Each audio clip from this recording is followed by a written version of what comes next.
My God! Ang dumi-dumi dito sa daan!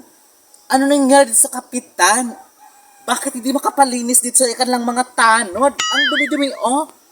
My God! Dadaan pa naman ako dito. Bakit ang dumi?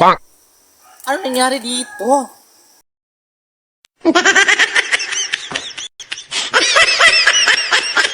My God! Pinapasahuran siya ng ating gobyerno pero hindi siya utos sa kanilang mga makalinis din sa daan. Anong sasabihin ng ibang tao kung kapag sinundumaan dito? Ha? Anong mga pinagsasabi mo dyan po? Para ang dami mong sinasabi about sa akin. May pinuntahan lang talaga ako dun sa unahan, tapos nagbalik ko dito, ikaw yung nakita ko pinagsasabi mo about sa paglilinis dito? Ay! Ano ka pala, kapitan? Nakala ko wala Ay, wag mo yung pansinin, kapitan, ang mga sinasabi ko. Wala yun. Ang dami mong sinasabi. Kung naglinis ka dyan, napakinabangan ka pa.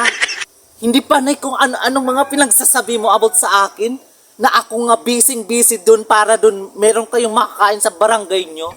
Tapos ano-ano pag nagsasabi mo? My God! Sabi ko, kapitana, maglinis. Hindi yung anong mga pinagsasabi.